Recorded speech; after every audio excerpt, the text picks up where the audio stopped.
I'm the man. I'm the man of fashion. When you're dressing, it's not just about the actual clothing you wear, it's about the detailing.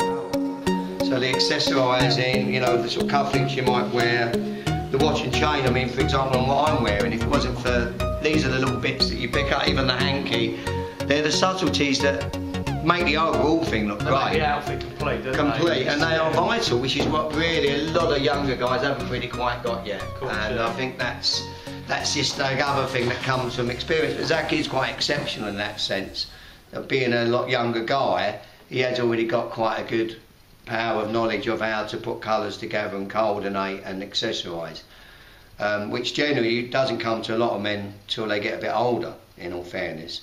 My son Max is very much the same like that as Zach. They know what colours to put together. Yeah, he really knows, and that's having that knowledge. That's something that in fact becomes more of an issue when you're dressing casually, because when you're dressing formally it's quite easy. The overall look is the suit, then you just got to have the right shirt, the right tie, the right hanky. But when you're doing it casually, you have to think about a lot more. You know, see, it's like for me, I never go out wearing the wrong colour socks. My socks have to match the outfit. You see, everything, even the shirt, there's a slight blue stripe there with a match of trousers. You've got a red stripe that matches the jacket, which is fortunate with this one. But yeah, because we just sort of done it for just effect with the camera. Well, I think the key rules are really that you know, little things that that you should have. Or if you're wearing a double-breasted jacket, for example, like the obvious thing would be someone that hasn't got any knowledge would just have all the buttons done up. So that's suddenly you have it undone as well. You know, you're flashing your bit of line. You can see that you've got bits going on show. You see what I mean? And also, you don't want it to look like you're trying too hard. Style isn't about trying too hard, whereas a lot of the men at the moment are the ones that they keep filming outside these fashion blogs, which I find quite amusing, in fact laughable, is they are too try hard. They really are too try hard. Yeah. Style isn't about trying hard, it's meant to look like it's a very natural thing from within. Yeah. And obviously, people at the moment, they're only following what they think is style because they think it's fashionable to be like that. They're just following what's going on at the moment. Well, style isn't about, it's just being looking very natural and looking relaxed and looking like you've not really been in the mirror for hours putting it together. Even if you have. Because when you go out on the street and you're doing it, you don't worry about if things slightly out of place or things are not. I mean, obviously, I get worried. Look, that watch chain is suddenly starting to go like that, so that's irritating me. So I'm gonna things like ties, always straighten your tie. Like thing is with my hair as well. Whenever I go to a place, before I go in, always got to check your hair, make sure it's all right, you check your ties straight, make sure your jacket's the right place. It's like, right, here we go.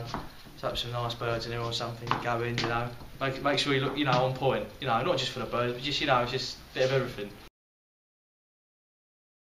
It's all about confidence, but it's also about if you do put a certain outfit on, you feel the confidence.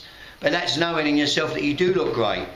Which really a lot of average guys maybe only have half a dozen times a year. Maybe if they go to a wedding or an event and they go, oh, I feel smart. They don't see or feel the importance of it. And now at the moment there is a big interest in men's style again. And it has all gone back to really what Mark Powell has been doing with his style or his shop style, tailoring, etc. for the last 25, 30 years.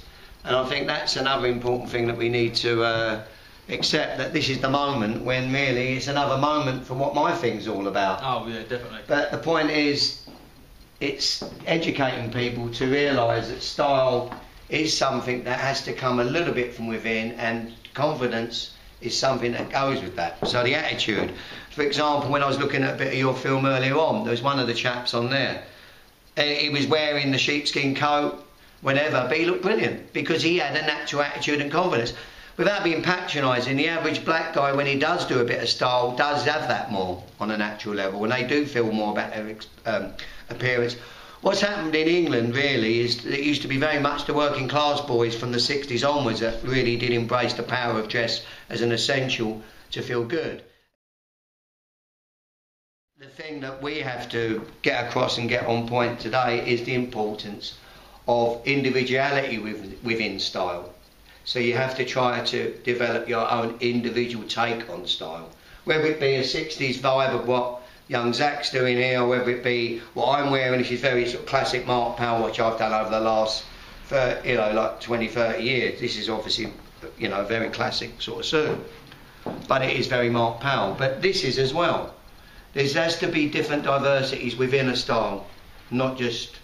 And of course that comes very much from the point of me taking different elements and different periods of influences from different periods of style, whether it be 30s, 40s, 50s or 60s, but equally not looking like I've come off a Bugsy Malone set, you know what I mean, which is where a lot of people get it wrong.